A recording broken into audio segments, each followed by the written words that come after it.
saw at SI.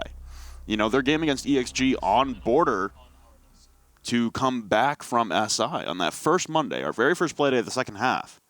Rogue against EXG, it was Rogue taking it 7-3 on border as well. So I'm surprised by that community vote, but you never know. It is fandom driven. And our first ban of the evening will be a Glaz, following suit with what we've seen a lot in North America, and a Ying.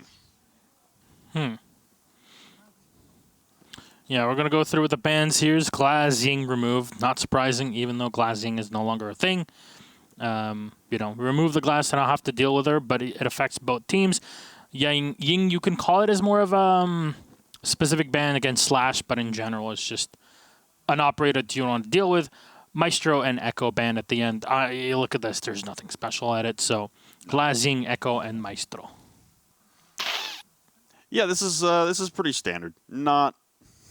Nothing too crazy. It will leave the Mira still in play, and there was a lot of contention. So our last broadcast was Latin America last Wednesday, where we saw a lot of CCTV holds with Mira on border come out of the woodwork. That is a strategy we haven't seen, honestly, and I want to say about 6 months. And it just came out full force. All the games, I think it was both the games that we saw on border. Let's go back to game, but yeah, it's a bit odd to see it because if you don't commit to CCTV, and I know some people have commitment issues. I get you.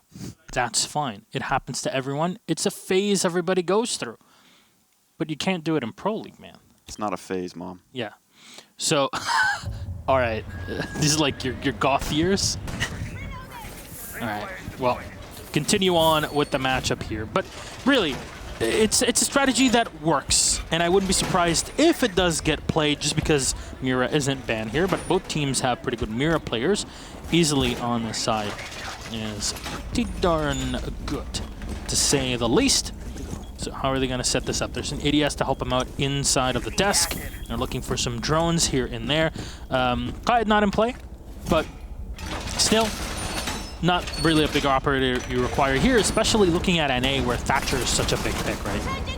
Well, my biggest concern for Easily is the last couple of weeks, while Rogue have been trending in a better direction than they had at the 6 Invitational in Montreal, Easily's anchor play really has not been that strong. He's been dying extremely early, in most cases, honestly, being the first pick out the gate against Rogue. That's not what you want from your hard anchor on site multiple times over, and Easily has demonstrated plenty of times in his storied history, his clutch potential, and having him be removed from play almost halfway through a round on average, not a good start for the Rogue team. So they're going to have to focus on Easily, I guess, playing a little more reserved and not taking over-aggressive chances. But Necrox will start things off on the Jackal, heading into break room, find some footsteps, and he'll isolate one player sitting on site for Rogue.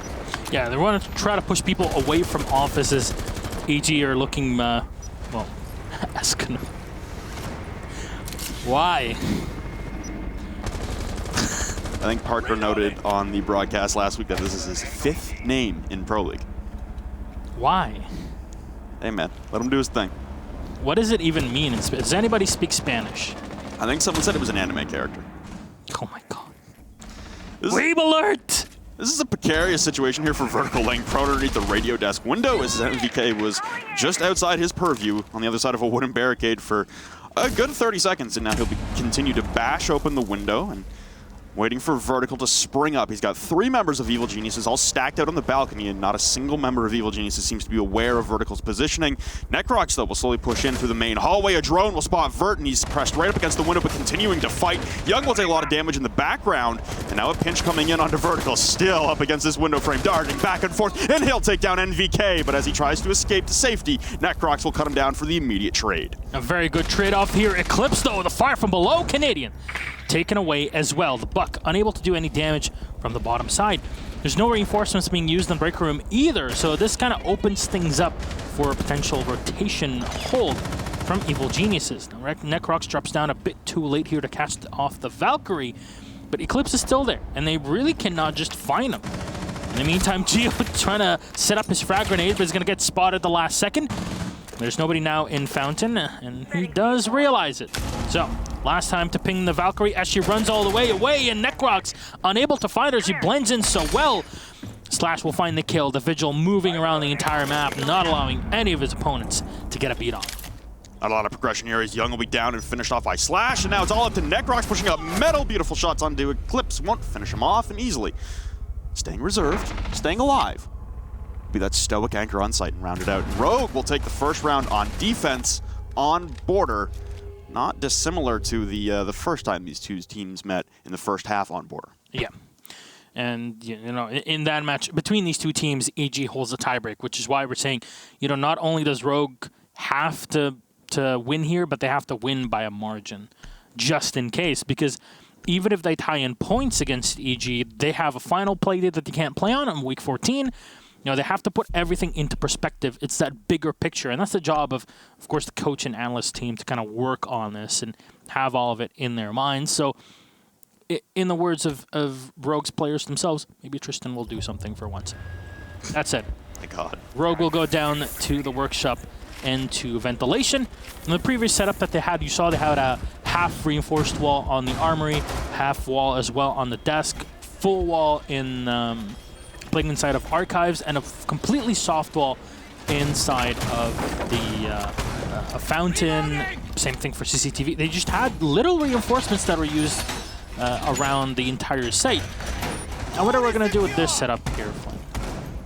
Well, this is a little interesting. You've got, honestly, this is a bit of a throwback setup. This is their old setup. I believe they brought this out for the first time at Atlantic City, the Season 7 Finals. I believe they ripped this out against Norango. If not, it might have been the 6 Invitational 2018.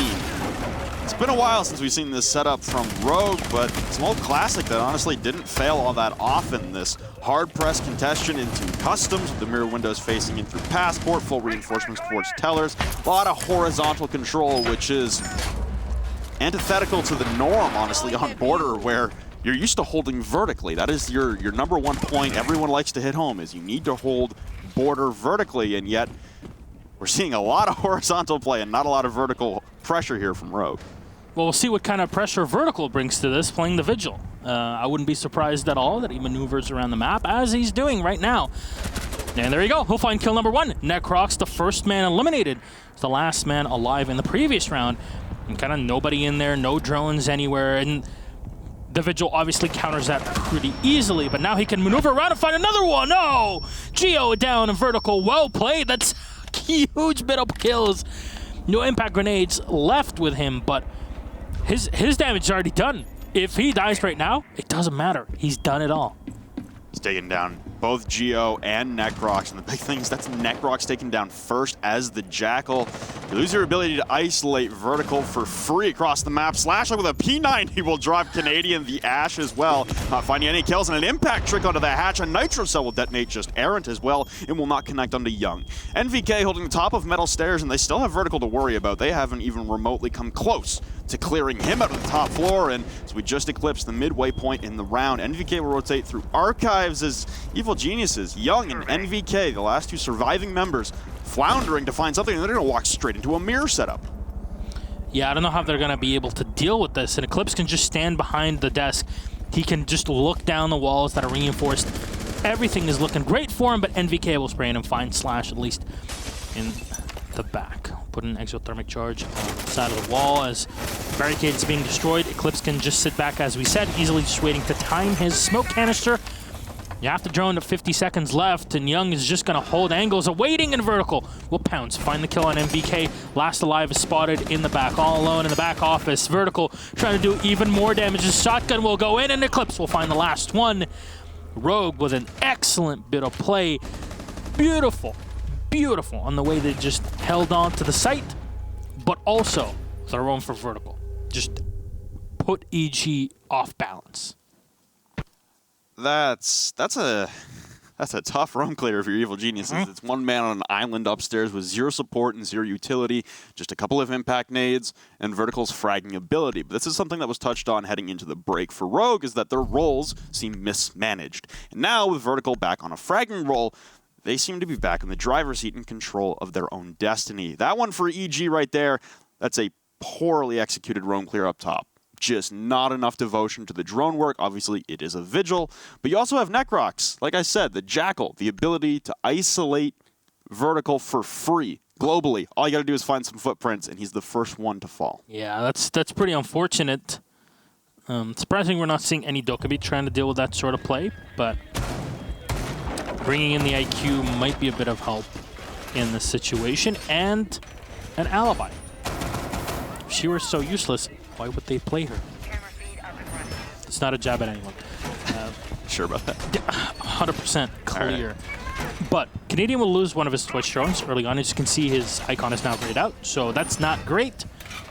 But it is a response from EG to say, okay, well, there's a Mira. Let's bring something to try and deal with her. The Hibana is definitely a great operator to have in this situation. Okay. It's so inconsistent. I know. So that's a common spot where that will happen. I believe it has some interaction with the carpet as a hitbox. Yeah. So that won't happen anywhere else, but that is a common spot where that does kind of not function as intended, we will say. Yeah, trust me, as someone who's into carpets, that is... What? That's a pretty tough carpet to deal with. I want to know what it's made of. Attention focus immediately for Evil Geniuses, and they seemed well aware of the roaming presence this time around. Slashlag over an armory, and you've got Eclipse inside a CC behind the circle monitors. And a third man now join them up top. So it's a top floor presence this time around from Rogue, counteracting their full, almost horizontal pressure of the previous round. Obviously defending an alternative bomb site here, Customs. Something we see about as often as we see Bathroom Tellers. We never really see a defensive-sided majority game on Border. No, not the case, but you know, it's a site that works fairly often. Well, not as much as we'd like it to. And oh no, there you go. And the ADS, yes, there you go. It's a way to do it. Just stand between the legs of the mirror, and it's going to make it a bit more difficult to get the kill off of it. But now easily loses his biggest advantage there, but Eclipse is able to just jump up and find the kill on Canadian. Huge here, no more Twitch drones. They were both eliminated anyways, but the firepower of the F2 is out. NVK is low in HP. You might be close to, you know, moving onto the site itself, but it doesn't really matter that much if you're low on manpower and your operators that are so required for the assault are just away. EMP is going to get dropped in, as you can hear. IQ just scanning around to spot any sort of utility. Shuttle should be able to delete the Hibana Skyros, and there you go. No timing on this at all. One set still remaining. They have a spot on one of the players in the back, but it's just not enough. They can't really move through easily, even though he lost his mirror window. Eclipse is doing such a great job of kind of supporting him in the back. You see the aggression coming out for Rogue, and this might be an intended playstyle, considering we've seen in the past Evil Geniuses have difficulties with more aggressive playstyles of teams. And this will be Necrox deploying a smoke grenade at the break room door. Oh! What a shot by Eclipse on the turn! Going in for two in the break room, but Necrox will trade one out, and there goes Geo with another. We're leveling man count, but there's not a lot of time left on the clock. Still have full sight control downstairs. Vertical completely dropping down Geo as he was unaware of the position in the back of Archives. Young will use his last round of X-Kairos, and footprints coming out for Necrox at the top of the CCTV cubby hatch. Pings will come out into supply room, but Vertical holding on the off angle, waiting for a hallway push. There's no way to get in through that peak hole. There's 15 seconds, and it's all coming down to this. The choking out asphyxiation now of those bolts coming in as Young is pushing in with the diffuser, and he'll take down Vertical and miss peak there. Rushing through the smoke, and Necrox will claim another victim. It's all up to Shuttle now on 25 HP with the plant going down in the back. All he has to do is rush in and stop it. Oh, but he drops Young. But Necrox not too far behind, in behind the rack. An unimaginable round right there. And EG somehow salvage it. That got way too close for comfort for both teams. And EG able to salvage things after these sorts of plays.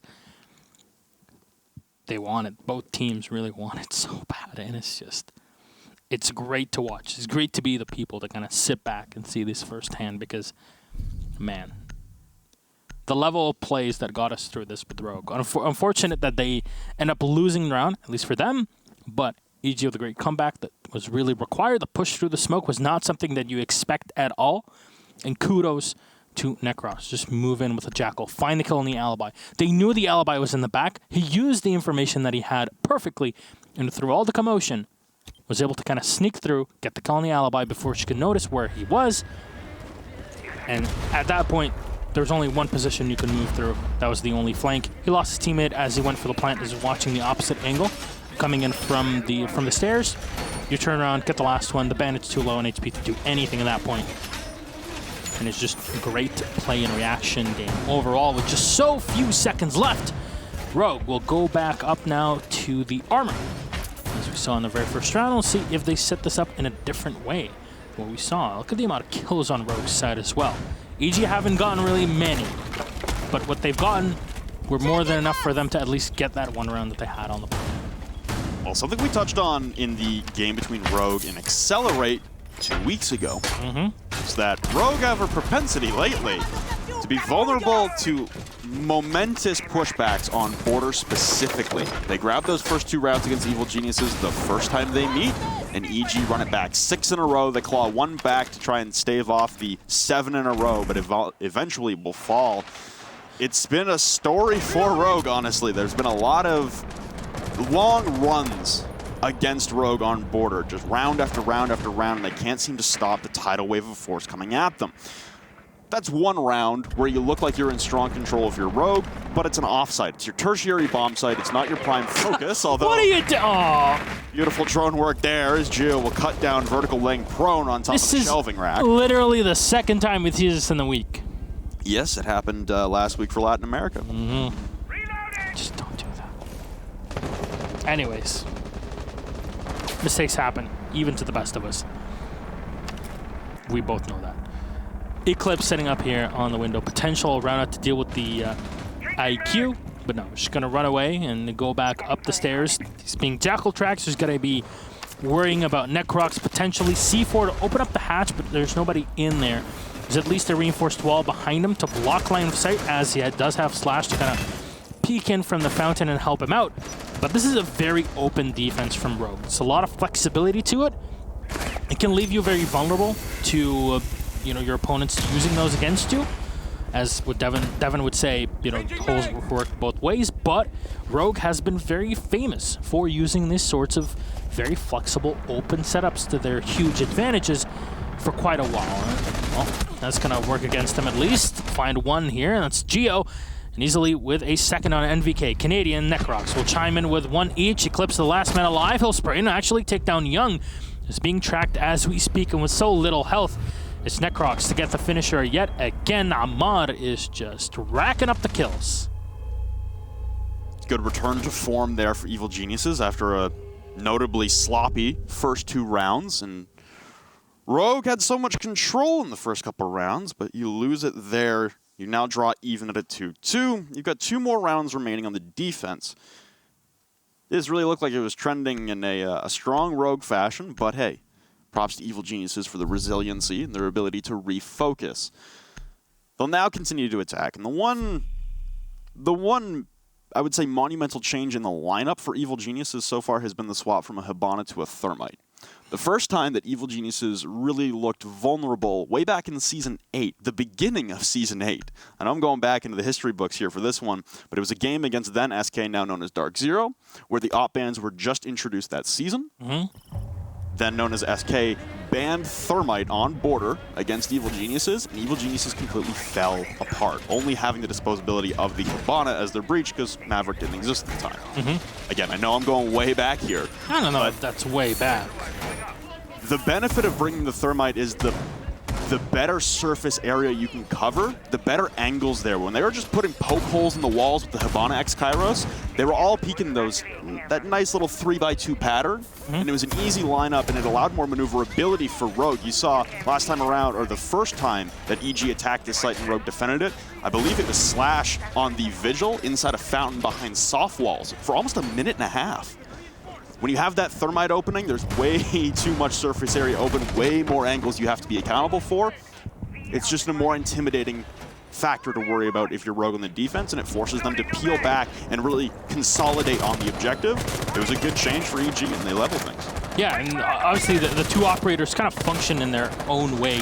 On the surface, we've talked about this a few times, but on the surface, a lot of operators seem that they do the same thing, but they're side grades of one another. Each one does a different thing, even though on the surface, it's literally just opening a hole in the wall, right? The Hibana has more precise holes when you can open more of them, but you're kind of limited on how big of a hole you can have, and it requires so much utility. Thermite just limited on the size because you always open up the same size, and it's, you can bandit trick it, or you can trick it in general with impact, etc. much easier than anything else. And, oh man, no, Eclipse will find the first one. No damage taken against Canadian. Oh, this is huge. They're just EG cannot find that early footing in any one of these rounds. Well, instead of going for that office balcony stack immediately this time around in the first minute of the round anyway, they will attend much pressure towards the break room and CCTV and the armory balcony, seemingly swapping up the push from last time. A successful office push is met with an attempted armory side push, and they lose Canadian. Their pressure on the sandwich window, a beautiful pre-fire from Eclipse. They have the wall open, but they don't really have a lot of pressure anywhere else, and they don't have anyone downstairs currently to deal with this mirror inside a small office. Nobody watching flank either for Slash. It's a very one spot focused push right now for Evil Geniuses. Very single-minded. Well, in the meantime, Eclipse still in the back and just playing by half wall. Necrox has spotted him, but they need to take care of him, and they are going to be able to do it. So usually you just do this from below and pushing away. There's 3 rifles that are trained at you as well. You just bring the Ash of NVK to the bottom floor into ventilation and just an easy use of recharge to push any player out of it. A lot of times the Buck will do that as well. In this case, the Ash doesn't really matter. Sometimes the Sophia even then does it, as long as you have that soft breach. A lot of fire and a lot of damage done to Slash, but it's all smoke and mirrors so far. Nothing really enough to take away the players off of the board for Rogue, as the players just going to sit back behind their mirror windows, sit tight as Geo is locking things in. EG at the 30-second mark going to try to go for the push. Geo will find the first one. That's easily. The advantage goes for the attack, as Shuttle will get one more onto Young, denying the plant, and another one as well. Necrox running right into him. Can he get the third? No, it's NVK to get the kill, and a spray. Shuttle now with 3 kills. Shotgun in hand, not enough to flick onto Geo. Softwall in the back, vertical. Has full HP and time is on his side. All he needs to do is just to move in, find the kill. They're going to try to stick it. No, the IQ turns around for the kill. Oh, Geo, he does it! The last second spray to the head. 1 second on the clock. We saw Nyx doing this weeks upon weeks ago, and look at that dancing. Geo, there's a mariachi band playing somewhere, because this man is just en fuego. Oh, wow. Remember when we came into the game? I do remember that. Long, momentous runs against Rogue on border. Yeah, that's 2 rounds now. The customs and supply room defense, and that round. That if you're Rogue, you're looking back on and going, probably should have won those. Yeah. I really don't want to see Rogue get demoralized here. They're going to try for a 3rd straight attempt now to go to Armory Lockers and Archives. Everything was going in the way of Rogue there. The time management, they still had the small office mirror. They get the first pick onto Canadian 2 on the sandwich window without sacrificing any utility, either of the mirrors. They get both the Twitch drones illuminated extremely early on. You have time control, 20 seconds left, and the diffuser's lost in a shroud of smoke, and Shuttle's lining them up and knocking them down. And it all comes down to Geo in a 1v2 clutch. And man, does he pull that off brilliantly. Oh, you gotta feel for that one if you're Rogue. That's that 1 second clutch, man. He knew, I either plant or I kill. And the Jaeger got duped. You plagued yourself. Camera in position. That's a tough one. That's just demoralizing. Like you're right. There's nothing really more to that round, at least in the end portion of that, other than Geo went huge, and yeah, Vert kind of got played. Geo played him like a book, and you play a book? Sorry, read him like a book. There you go. What do you play? Play him like a guitar. Oh damn. Play him like a fiddle is the expression. I've never played. Do you play a fiddle? Hell no. You know, I've heard this story about a devil that went down to Georgia. Anyway. He was looking for a soul to sing. Anyway. Coming back into the game, again, CCTV pressure for Evil Geniuses, but it's just Necrox, and he's not dying in the first minute alone inside of Break Room this time. And that's another point that I want to kind of touch on here for Rogue, is they've lost that kind of aggressive edge they came out the gates firing with. You know, you had vertical prone under radio desk window for the first round for a minute and a half. Where are those plays from Rogue? It seems like they're consolidating. It seems like they're peeling back and not getting aggressive. They're turtling a little bit, and it seems like EG are walking all over them for it. And there goes an exothermic charge, I imagine, onto trip wall outside of offices. You've got Canadian downstairs being dispatched by Eclipse again without taking a single point of damage. Oh man, Canadians just not having the best of games so far. Rogue's roam play is really excellent. They're doubling down on it, and Vertical finds one more. That's NVK out of the picture. Vertical and Eclipse both running the Alibi and the Vigil. They're doing a decent chunk of work here, taking away the buck. So now, you know, plays around half wall are going to be very difficult to deal with because you don't have that breach anymore. And, you know, it's at least the one redeeming factor is that, well, you didn't really need a Thatcher because there's no Bandit. You know, always look on the bright side of life. Necrox slowly pushing his way up metal. I imagine he's trying to find a different defender to isolate here, and he will find some more footprints, but it's Eclipse's footprints once again. He's unable to scan them because he's already got him on ping. One more rotation, he'll most likely rescan Eclipse. Necrox will take down Slash, but Eclipse on the immediate trade. The man he was hunting will hunt his hunter back. A lot of hunting being done, but Vertical inside of office, inside of the sandwich. There goes Geo looking skyward for cameras, and Eclipse will round it out. The first half will come to a close at a draw 3-3. Young falls outside of the Archives balcony, and it's a good stop to the bleeding there for Rogue. They head up 2-0 early. It's a good run back there from EG, and probably a couple rounds they should not have won. Good resiliency there, but Rogue able to equalize. And we head into the half.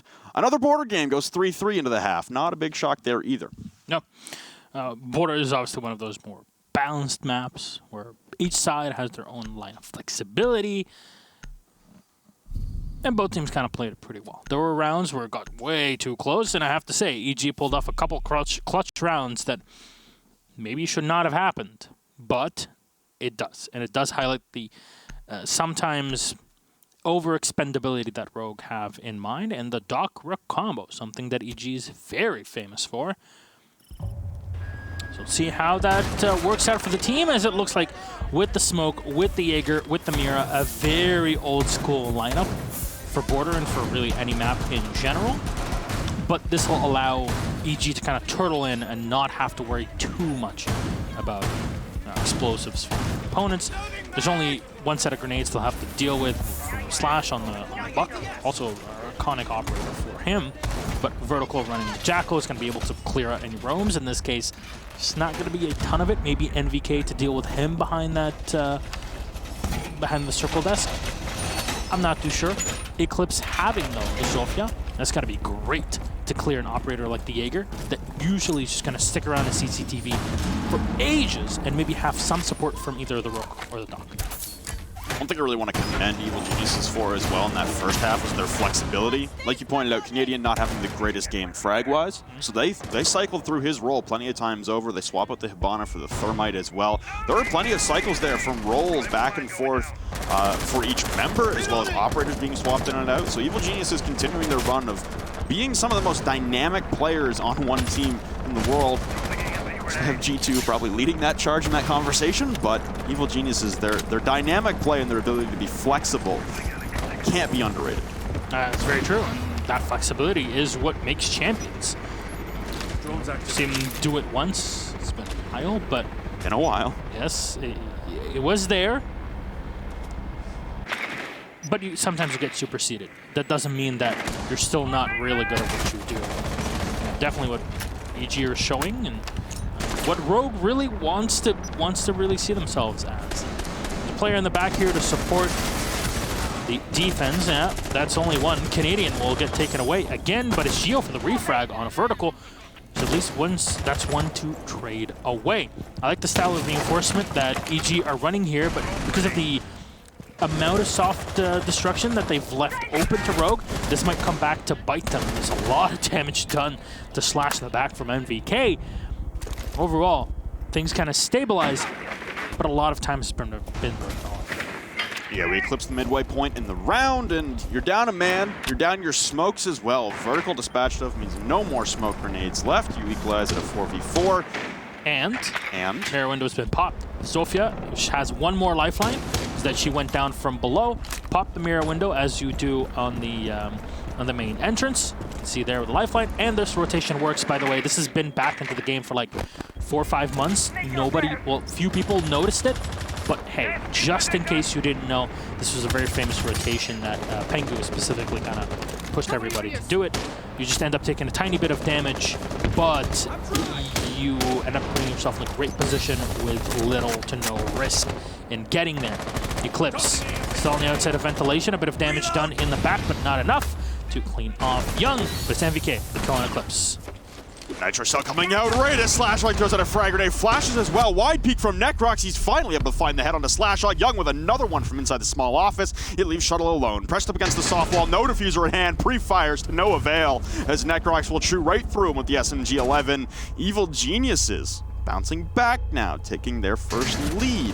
Or sorry, the second lead. So they went up 3-2, and now they head up again. 4-3 heading into round number 8. Equal trend on either side. You win your first defense on Armory Lockers. We'll see if Rogue have a counteraction to that the next time Evil Geniuses elect to head there, but for now, they'll be pushed off for the next 2 rounds. Ventilation and Workshop, the next choice here, and we're continuing the trend, apparently, as Rook and Doc coming out inside of the reveal phase. Sixpack is back. I kind of didn't even notice. Yeah, by the way, for people that are wondering, why do we not have Sixpack last week, or last 2 weeks, I guess? It's because there was a bug with that. You could alt-tab and see what people really, or just repick whatever you wanted, even when you're not in 6th pick. So we turned it off. We turned it off for a couple weeks. Now it's fixed, and now we can use it. Obviously, if something's taken away for one region, it should be removed for all the others for the same play week on things until things are fixed. It's just only fair for everyone. So there you go.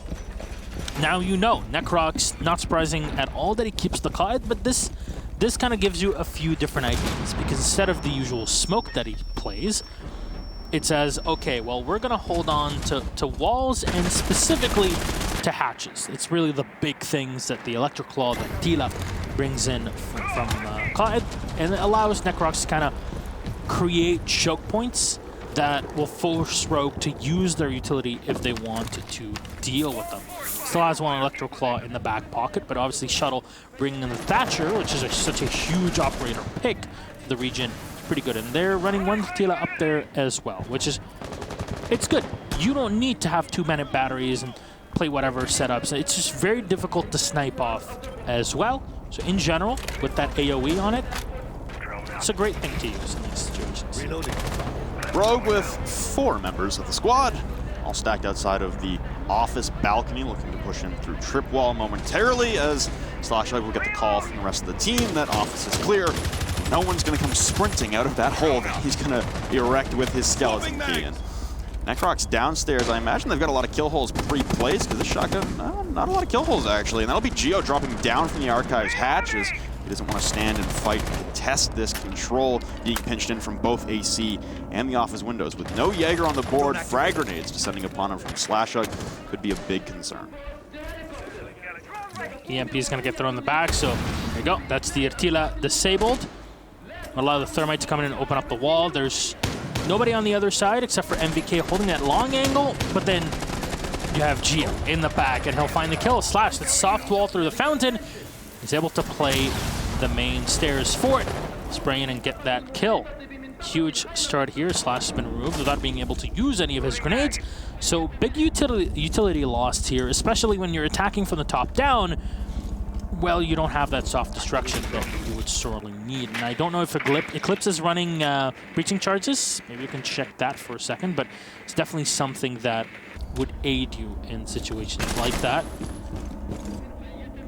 Yep, drones so far just being popped off and delaying quite a bit. So there's not much time left for this setup, and this is going to force Rogue to just kind of come down and start opening up walls.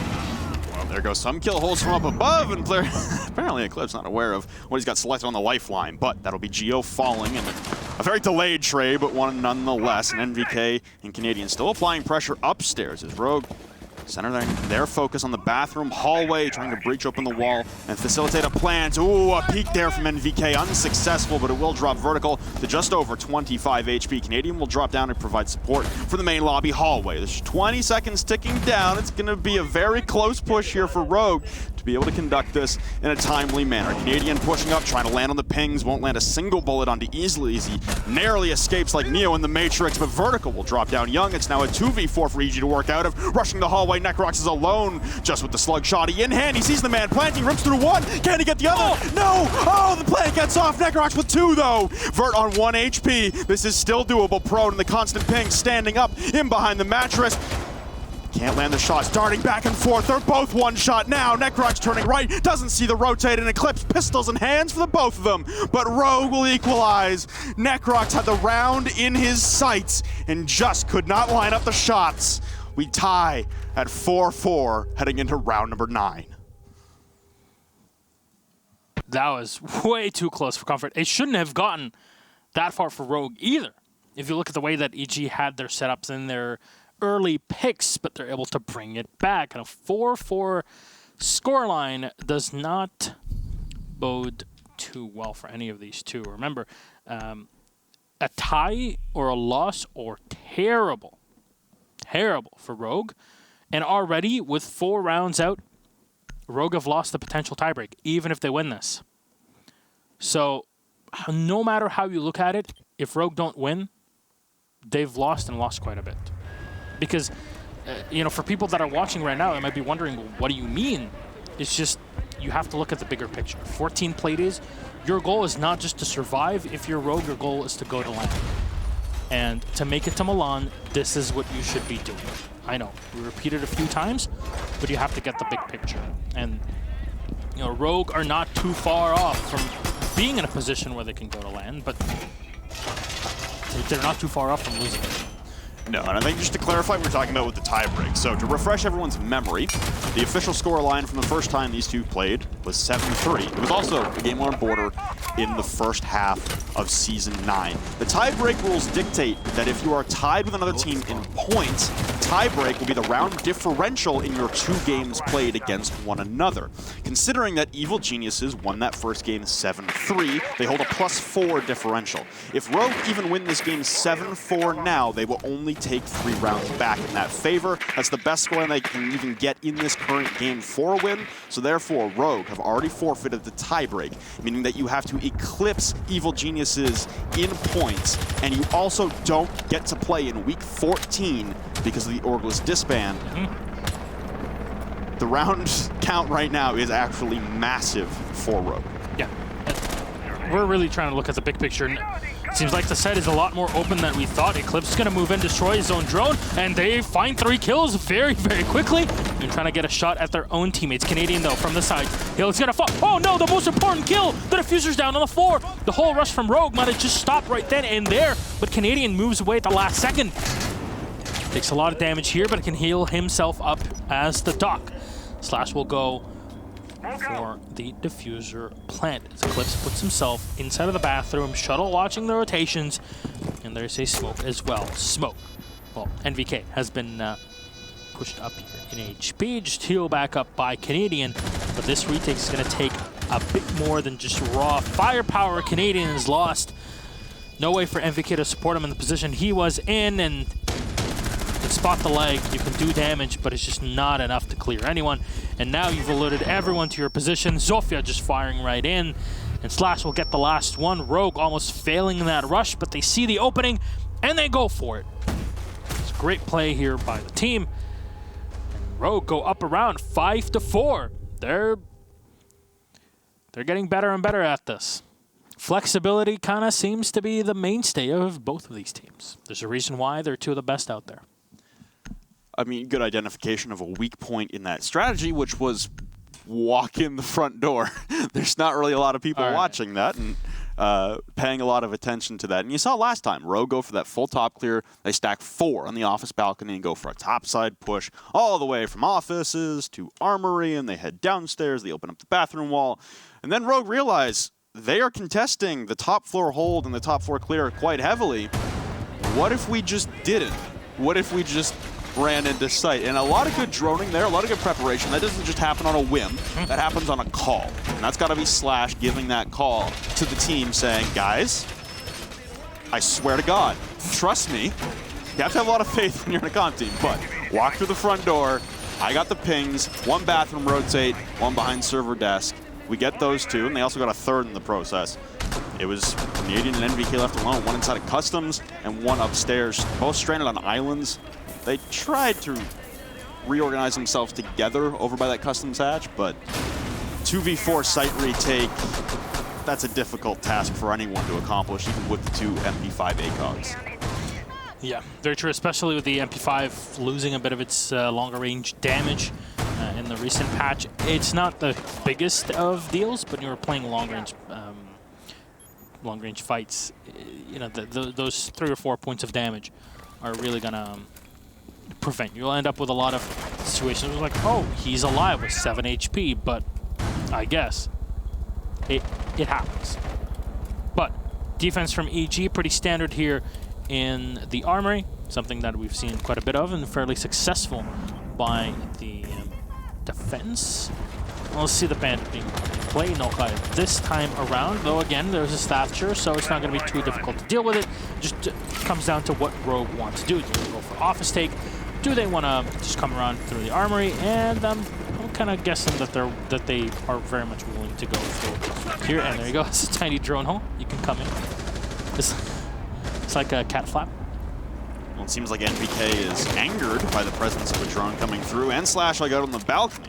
Some return fire, errantly shot through a couple soft walls there, most likely from Fountain.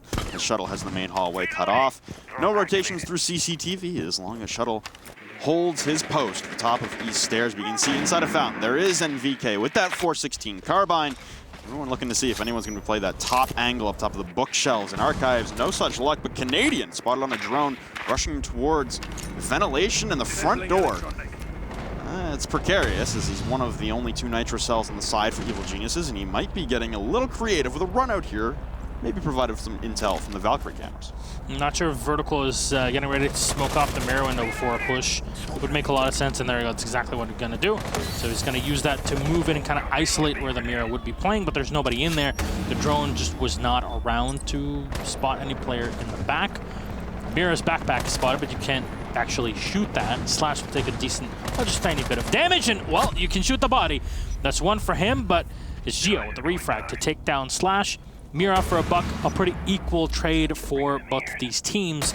It turns to a 4v4 Vertical, opening up the mirror window for his teammates to use. The biggest problem is you lose Slash with those frag grenades, and you were able to get rid of the ADS with the EMP, so you can't frag Gio out of the back of archives. It'll be up to easily to push this, and he lands the shot beautifully. An aggressive peek will not go the way of Evil Geniuses or Gio, as now they hold the man advantage. Pressing in for the site push, and a botched Toxic Babe will also hit the ceiling and not connect into the depths of archives to stall out a plan. Canadian, though, on a flank will take down Eclipse coming from the back, and obstructive smoke now rushing straight through, but Vertical tosses away his life. Necrox as well will garner a kill. Shuttle with 1, but it's the Nitro cell from below. Canadian flanks and then turns back to his post downstairs. No attention paid towards him. And again, we equalize. A back and forth game on border will go the distance between the 2 titans of North America, and a land spot could potentially be on the line in these next 2 rounds. Very true. EG, I mean, EG are definitely looking for the victory. The tie would still be okay, but in the grand scheme of things, the more points you put on the board, the better it is. Reciprocity and Dark Zero are breathing down EG's neck. Dark Zero are on top. EG lost that advantage, but all 3 teams have been kind of trading off the top 1 or 2 spots since day 1 of this season. So, yeah. You also have to remember that Evil Geniuses still have a game in hand. They have not played their bye-week game. Yeah, their final, it just basically means that they play weekday 14, right? Yes. So both Dark Zero and Space Station have played out all their game, or played more games than Evil Geniuses. I guess I should put it in that term. But right now it's Rise, EXG, and EG that have games in hand right now. They've played 1 game fewer than the rest of the region. So even though EG 2 points below Dark Zero, they still have a game in hand to possibly claw those 3 points back. And this is tough here, because if Rogue come away with this, they take the 7-5 win, they win these next 2 rounds in a row, that cracks North America wide open. Yeah. That puts Rogue to 16. You're keeping Evil Geniuses at 18. You've got Dark Zero going against Space Station tonight for more battle. If Space Station wins that game against Dark Zero, it's a 5-way race to the finish line. If Dark Zero come away with that, it's a little bit of a more top-heavy standing look, but still, only in week 10. We still have 4 more games after this in every single region. Look at Geo, Necrox, Eclipse, and Vertical. Yeah. Carrying the load for their teams right now. There's a couple backpacks right then and there. It's a lot of flexibility in who goes to LAN. This season, as it was in Season 8 for North America, we kind of fell into the trap of, oh, who's going to go to LAN? No, it's always going to be Rogue and EG. Well, you don't know. Rogue kind of made it out of the blue last season, but this time reciprocity is something that they also have to worry about. Just overall competition is soaring in quality, and that's something that, you know, if you're up there as a top contender, you want to make it a LAN, that's something you have to worry about for sure. As at this point, Invitational only seems like a distant memory in our heads. We get closer and closer to the finals in Milan. The Rogue outside just taking their time. They'll open up the armory wall and have to take the top floor, as this time they opt out of the rush. They did not spot the same things they did before and not go for it. Easily will spot one player in the back. It's a great play from the Zofia in the meantime to go around, but Canadian just gonna dive right into Slash. Yeah, you can't see him with the drones, and he moves instantly away as more damage is being done to Vertical. Shots up through the floor, skyward from Geo through those kill holes on the Alibi. Take a bait. 25 HP, 1/4 of the health at Vertical's disposal, and now Geo evading the drones with a sea of Prismas deployed as well, and now hitting a Legion Mine as Vertical as he heads towards 90. A vault in here from Eclipse now, and he's looking to stun out Geo by the radio desk, and he's holding his presence but triggering 1 Prisma and still in behind. Not moving an inch is Geo. Finally will stand and fight, but take a lot of damage to the chest. More descending now. He's able to down off 1, but the foot exposed. Can't land the shot. Finally, easily will pinch out, and we will equalize again at the man count. It's Canadian firing up, who got that initial pick. Now they lose Geo upstairs. The biggest thing for Evil Geniuses, though, is time. They've surrendered the top control, so now they have to dart away, but the health advantage on the side of Evil Geniuses, the time advantage on the side of EG, looking to secure at least 1 point. VK looking down from below. Again, you talked about the advantages that are there, and still, you can hear Canadian moving around. The Alibi just being a nuisance everywhere, as Necrox is just sniping those drones. He'll fire in. That's the Thermite taken away. Shuttle with a refrag, but Necrox is ready for a potential dive from the outside. Vertical and Shuttle will find a kill each, but they're so low on HP, and Necrox, oh, he gets taken away. Is there any time to plant? No! You forgot your most important job. And you had only 1. Diffuser dropped away by the Thermite. A great shot to come in by Necrox, and then the round ends right then and there. Canadian in the 1v2 didn't even need to fire a bullet for it, as EG guarantee a point. Rogue, much to their dismay, are now in a bit of a pickle.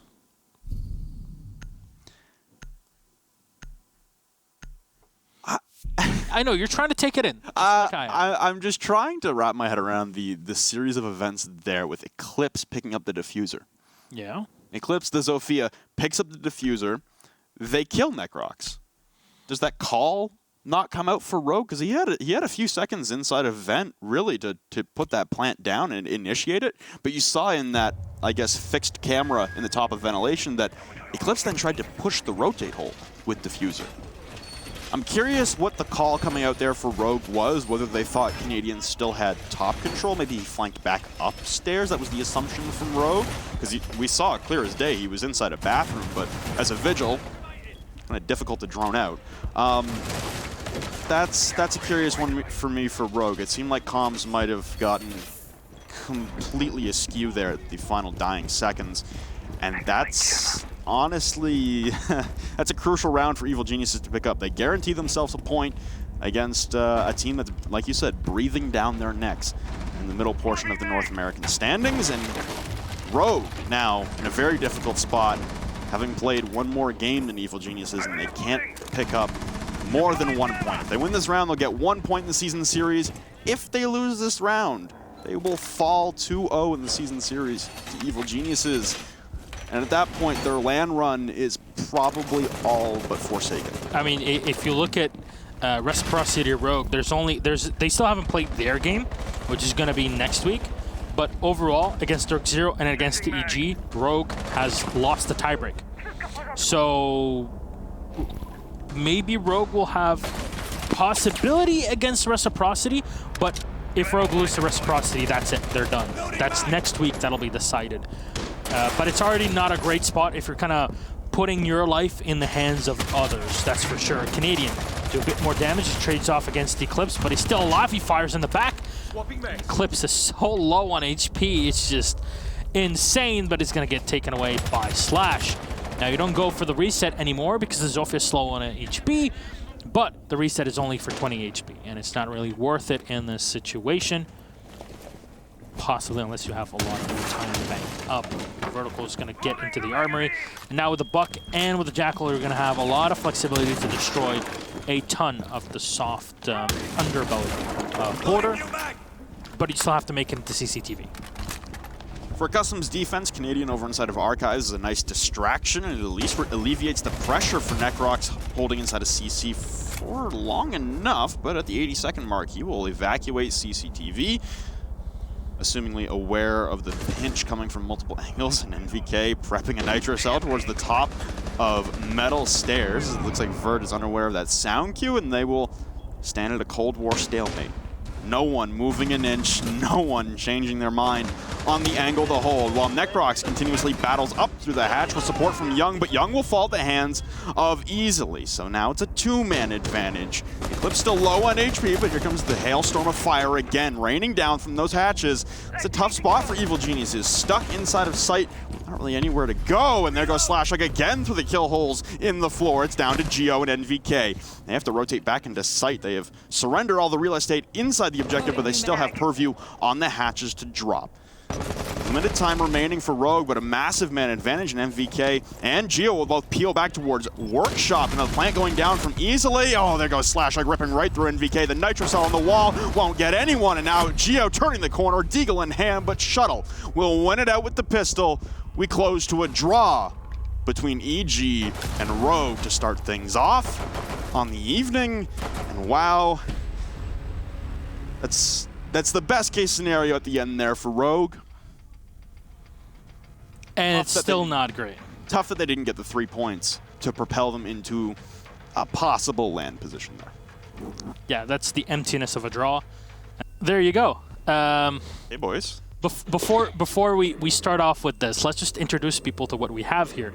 So, ladies and gentlemen, welcome to our first ever post-draw interview. And I know everybody's bored with this, like, oh, teams have drawn, we can't talk to the cool people on the other side. Well, now we can. With the beauty of modern technology, we have this allowed. And guess what we have? Pro League Studio with both of us that can speak, myself and Flynn. And on the other side, it's Tristan and, of course, Gotcha from Rogue and EG, respectively. And they're going to talk to us a bit, have a bit of a chit-chat. First of all, Rob, it's up to you. You can ask whatever you want. Sure. So I guess I'll start the floor with Tristan. We noted on the broadcast. Oh, look at Ella! There's Ella. She's so cute! All right, so we're here to give the people what they want.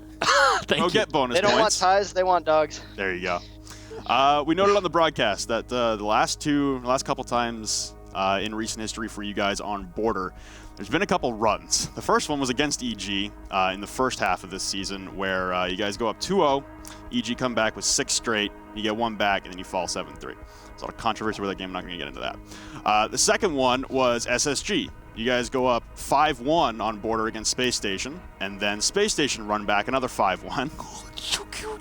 Yeah. When you guys go up 2-0 and EG bring 3 back, are you feeling the pressure that it's going to be another run back, or are you guys prepared for another one of those scenarios on board tonight? We were really prepared.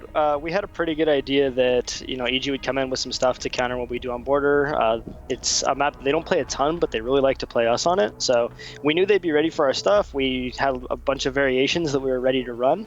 So we just kind of were cycling through that, and we knew that we had some different options, some different looks that we could show them that we thought would be successful against what they might bring against what we'd run in the past. So I don't think we were ever really worried about them going on like a run that we couldn't come back from. To put things into perspective, things are much more difficult for you now to come back and go to LAN when you look at it from the broad terms, but within the match itself, that's for sure. Now, Gotcha on your side, there was something even early on when you guys were playing on the offense, started off and got to the 3-3 half with Rogue on the defense. Right. Even with the rounds that you were losing early on, it was flexibility being the mainstay of the team. We saw Canadians getting picked off early on. We'll switch them off to something else. The Thermite is not working. Let's try a Habana. Let's do something different. And I really want to see it from your perspective, as I assume that you're sitting with the team in TeamSpeak, kind of really listening into their comms. Right.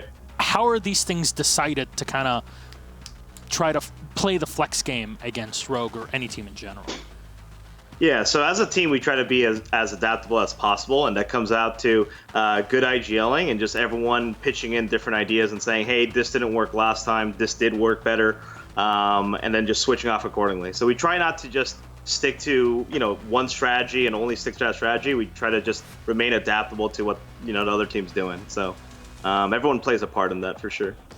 Yeah, and even in the rounds that got pretty complicated, you're able to bring it back with pretty excellent 1v1 plays.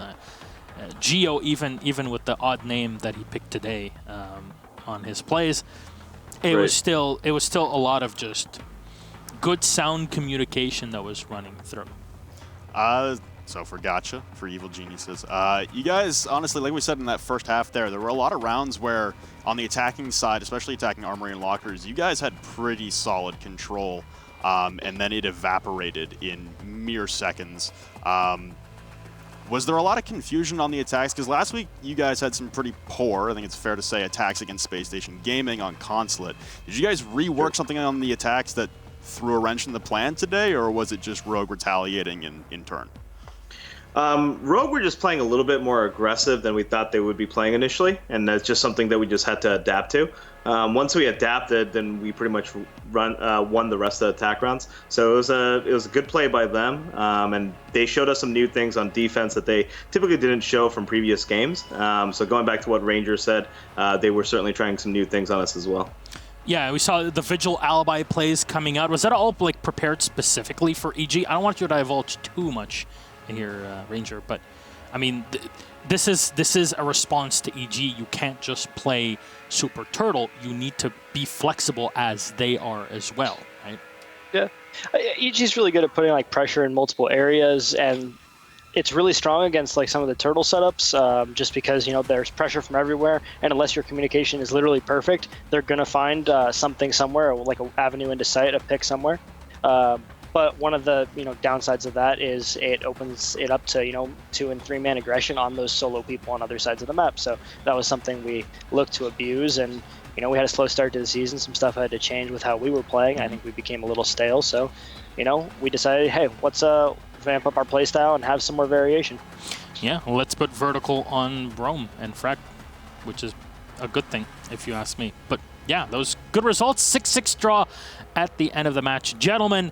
First of all, Ranger, anything you'd like to say at the end of this interview and play day here? I mean, thanks to all the fans who've supported us throughout the season. Hasn't been our best, but we hope to show you better in the coming months. And summer's going to be full of rainbow, so we're looking up. Anything you want to close out with, Aaron? Yeah, just thanks to all the EG fans out there that have just been constantly supporting us. At Invitational, we didn't get the results that we wanted, but we're still very confident that we're a winning team. So we're looking forward to the rest of this half of the season and looking to finish strong as we head into hopefully going to Milan. All right, gentlemen, this was a great bit of chit-chat that we had. So we'll call this Conversation Street or something like that. Trademark. Yeah. Sounds good. Thank you very much for coming in. At least now with draws, when it's a 6-6, we're like, hey, now we can look forward to talking to both of them, right? Yeah, it's a good addition. Yeah. Exactly. So Yeah. good stuff overall. Thank you very much for being here, both of you gentlemen. And again, please, Ranger, send my love and kisses to Ella. Otherwise, great play day. We hope to see you Will next do. week. Bye-bye. Have a good night. Good night. That was fun. So we did a good job. There you go. Nailed it. It's pretty cool. First time for everything. Yeah, you'd say that.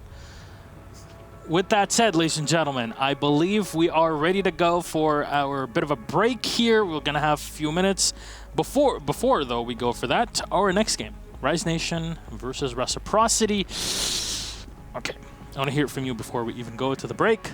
Beck or Rise? Rise. All right, let's see how that goes. Let's go to break. We'll see you in a bit.